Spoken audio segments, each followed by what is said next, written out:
नमस्कार, मैं हूं सौरभ द्विवेदी और आप देख रहे हैं DLalantop.com के पॉलिटिकल किस्सों की खास सीरीज मुख्यमंत्री।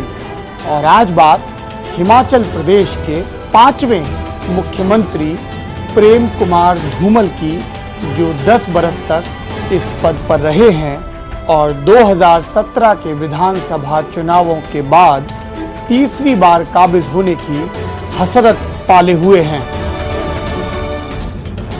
साल 1998 हिमाचल प्रदेश के 63 साल के मुख्यमंत्री वीरभद्र सिंह मुख्यमंत्री निवास में बैठकर एक सपना संजो रहे थे।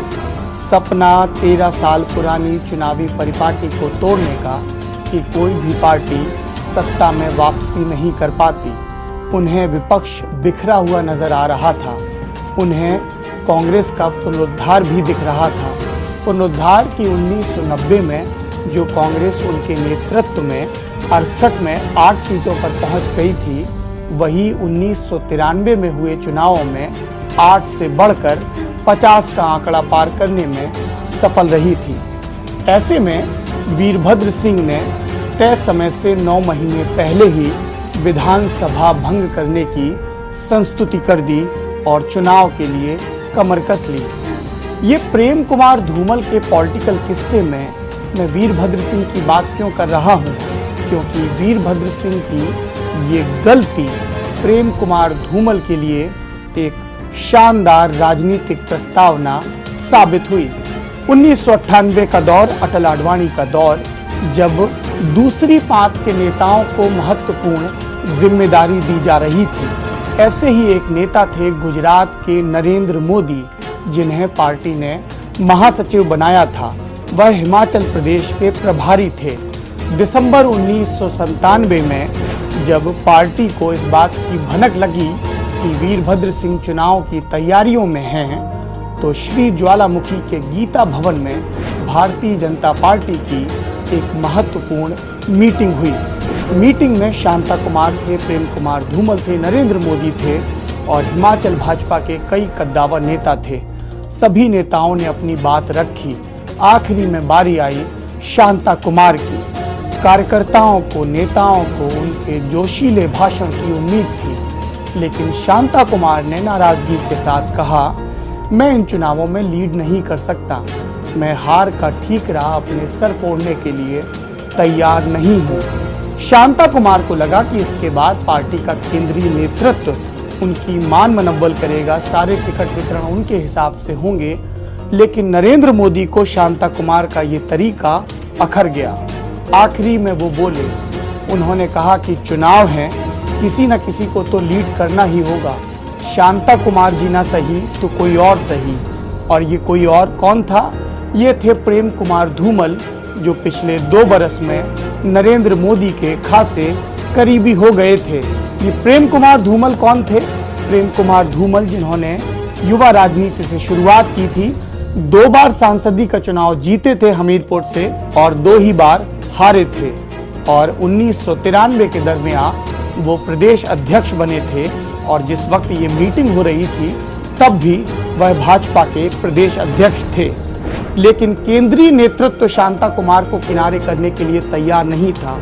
आखिरी तक ऊहापोह बना रहा।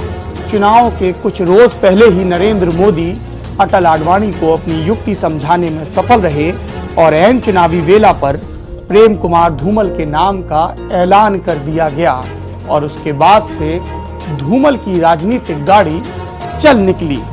और निचले हिमाचल में, जहां पर शांता कुमार को लगता था कि वह बीजेपी के इकलौते बड़े चेहरे हैं, धूमल का चेहरा आगे करके बीजेपी ने कमोवेश क्लीन स्वीप कर दिया और सत्ता में वापसी की उसकी राह खुल गई। राह धूमल की भी खुल गई, लेकिन इस राह की जहां से शुरुआत हुई, अभी आपको वहां लेकर चलते हैं। 10 अप्रैल 1944 इस दिन हमीरपुर जिले की भोरंज तहसील के समीरपुर गांव में प्रेम कुमार धूमल का जन्म हुआ। पिता फौजी थे, मां गृहिणी थी। पढ़ाई लिखाई कहाँ हुई? जालंधर और अमृतसर में लॉ की पढ़ाई की। ठाकुर रामलाल और यशवंत परमार की तरह जो पिछले 2 मुख्यमंत्री थे हिमाचल प्रदेश के। कुछ दिनों तक एक कॉलेज में लेक्चरर रहे, उसके बाद LIC का काम किया, फिर अपना काम शुरू कर दिया।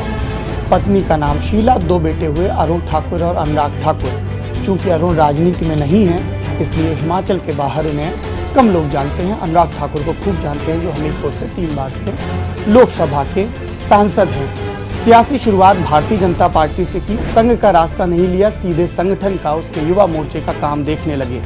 1984 में जब हमीरपुर में भारतीय जनता पार्टी के विधायक जगदेव चंद ने लोकसभा का चुनाव लड़ने से इनकार कर दिया तो पार्टी ने प्रेम कुमार धूमल को आगे बढ़ाया।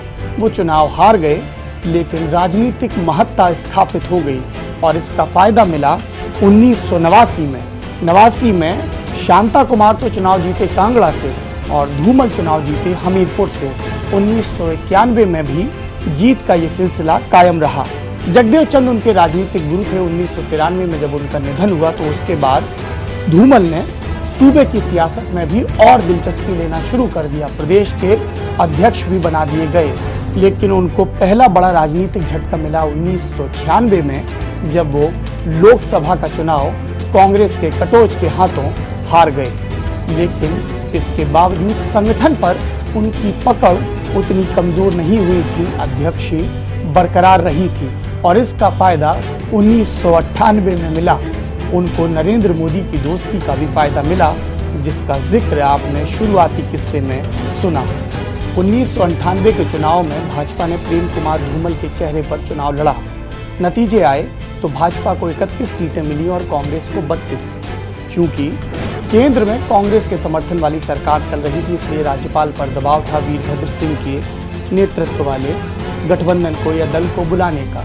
2 नज़ीरें दी जा रही थी, एक कि 1996 में जैसे अटल बिहारी को बुलाया गया उसी तर्ज पर सबसे बड़े विधायक दल को बुलाया जाए, या फिर सबसे बड़े गठबंधन को बुलाया जाए। वीरभद्र सिंह को बुलाया गया, शपथ ली, लेकिन 11 दिनों में वह बहुमत नहीं जुटा पाए और उन्होंने इस्तीफा दे दिया। फिर बारी आई प्रेम कुमार धूमल की। 31 विधायक उनके थे और 5 विधायक थे हिमाचल विकास कांग्रेस के, जिसे पंडित सुखराम ने शुरू किया था।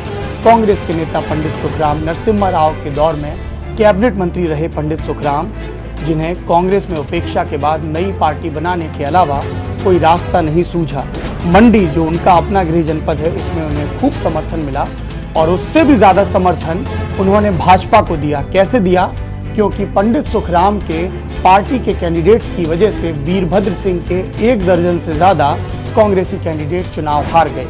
पंडित सुखराम के ये विधायक बाद में भाजपा में भी शामिल हो गए। इसका एक सिरा भी 2017 से भी जुड़ता है, जब पंडित सुखराम के बेटे और लंबे अरसे तक कांग्रेस के विधायक रहे और वीरभद्र सिंह की सरकार में अभी हाल तक मंत्री रहे अनिल शर्मा, मंडी के विधायक, भाजपा में इन चुनाव के पहले शामिल हो गए और उनके मुकाबले मंडी के ही एक कद्दावर कांग्रेसी नेता और कैबिनेट मंत्री कौल सिंह ठाकुर की बेटी चंपा ठाकुर को कांग्रेस के टिकट पर उतारा गया है। लेकिन टिकट की ये बात आगे सुनाएंगे। फिलहाल तो ये सुनिए कि जो पहला कार्यकाल रहा प्रेम कुमार धूमल का, वो कैसा रहा। शुरुआती दौर में शांता कुमार थमे रहे, केंद्र की सियासत में मसरूफ थे। अटल बिहारी वाजपेयी ने 1999 में उन्हें कैबिनेट मंत्री बना दिया था, लेकिन जल्द ही वह प्रेम कुमार धूमल की सरकार के खिलाफ हमलावर हो गए। इसमें उनकी मदद की 4 ऐसे विधायकों ने जो मंत्री थे और उनके खेमे के माने जाते थे। इस्तीफे हुए, खूब ड्रामा हुआ और 2003 के चुनाव के पहले मान मनव्वल भी हुई, लेकिन भाजपा को इसका फायदा नहीं मिला और प्रेम कुमार धूमल के नेतृत्व में 5 साल पूरे करने के बाद भाजपा बुरी तरह से हार गई। भाजपा चुनाव हार गई थी, लेकिन प्रेम कुमार धूमल विधायकी नहीं हारे थे। 1998 में हमीरपुर जिले की जिस बमसन सीट से चुनाव जीते थे, 2003 में भी वहां से जीत दर्ज की और उसके बाद नेता प्रतिपक्ष की जिम्मेदारी संभालने लगे। फिर आया साल 2007 और आया एक स्कैंडल सामने, जिसका नाम था क्वेश्चन फॉर कैश। कई सांसदों पर इल्जाम लगा कि उन्होंने पैसों के बदले लोकसभा या राज्यसभा में सवाल पूछे। ऐसे ही एक सांसद थे भारतीय जनता पार्टी के सुरेश चंदेल, जो हमीरपुर लोकसभा से चुने गए थे। उन्हें इस्तीफा देना पड़ा। हमीरपुर की लोकसभा पर उपचुनाव हुए, जिसमें बमसन के विधायक जी और नेता प्रतिपक्ष धूमल खड़े हुए बीजेपी के टिकट पर और चुनावी जीत दर्ज की। कुछ महीनों के बाद राज्य में विधानसभा चुनाव हुए और प्रेम कुमार धूमल के नेतृत्व में भाजपा ने 40 से ज्यादा सीटें जीतकर सत्ता में अपनी वापसी की।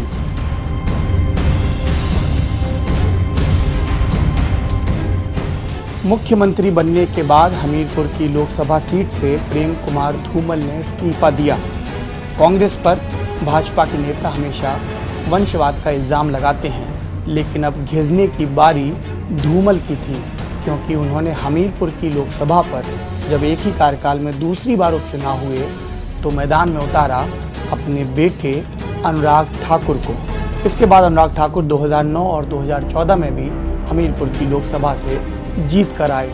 ज़्यादा नाम उन्होंने कमाया जब युवा मोर्चा के राष्ट्रीय अध्यक्ष बने और क्रिकेट के प्रशासक के रूप में सामने आए। धर्मशाला के स्टेडियम के संदर्भ में भी उनका खूब जिक्र होता है, पर अभी तो हम प्रेम कुमार धूमल की बात कर रहे हैं। 2012 तक उनका कार्यकाल रहा। एक बार फिर से कई विवाद रहे, कई करीबियों ने साथ छोड़ा, इल्जाम लगे, घात चला और 2012 में वीरभद्र सिंह के हाथों उन्होंने एक बार फिर से सत्ता गंवा दी। ये 10 बरस के कार्यकाल में प्रेम कुमार धूमल की उपलब्धियां क्या थी? जैसे शांता कुमार को पानी वाला मुख्यमंत्री कहा जाता है, वैसे ही प्रेम कुमार धूमल को सड़क वाला मुख्यमंत्री कहा जाता है। एक बात और कही जाती है, समर्थक पक्ष में, विरोधी विपक्ष में कहते हैं कि बिजनेसमैन को बहुत बढ़ावा मिलता है। समर्थक कहते हैं चूंकि खुद वो कारोबारी रहे हैं, इसलिए ये इंश्योर करते हैं कि राज्य में बिजनेस खूब फले फूले, और इसके लिए कभी प्राइवेट यूनिवर्सिटीज़ लाते हैं, कभी दूसरे कारोबारियों को लेकर आते हैं। विपक्षी इसी सवाल पर उनको घेरते हैं और कहते हैं कि धूमल के राज में बाहरियों को ज़्यादा मौका मिलता है। बाहरी भीतरी की लड़ाई एक मोर्चे पर और चलती है, जब कभी उनके करीबी रहे उनके सामने आ जाते हैं। ऐसा ही हुआ साल 2012 में। 2012 के विधानसभा चुनाव नए परसीमन में हुए।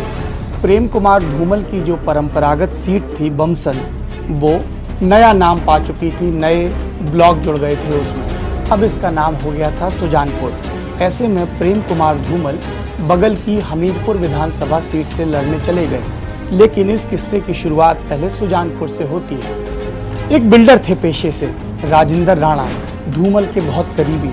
जब धूमल मुख्यमंत्री थे तो उनके मीडिया सलाहकार भी रहे, लेकिन एक सेक्स स्कैंडल में उनका नाम आया और 2010 में उन्हें बीजेपी छोड़नी पड़ी।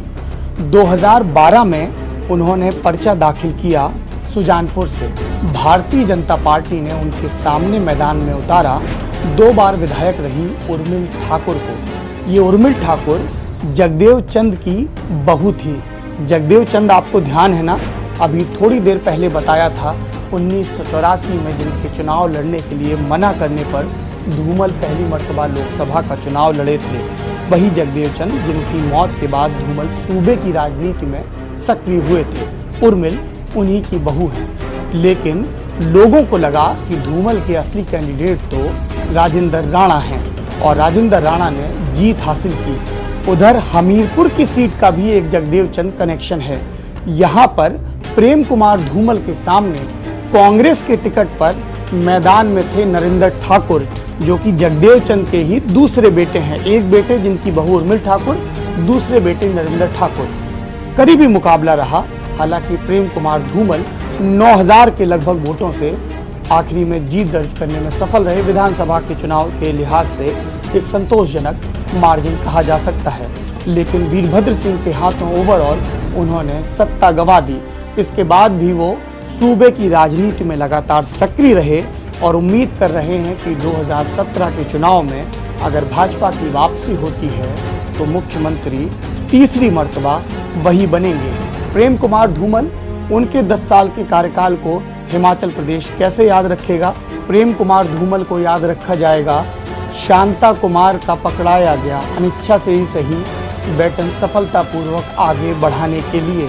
उन्हें याद रखा जाएगा एक ऐसे मुख्यमंत्री के तौर पर जो संघ की नर्सरी से तो नहीं डेवलप हुआ, लेकिन जब जब मुख्यमंत्री रहा संघ और इसके आनुषंगिक संगठनों के कार्यकर्ताओं को उसने खूब तवज्जो दी।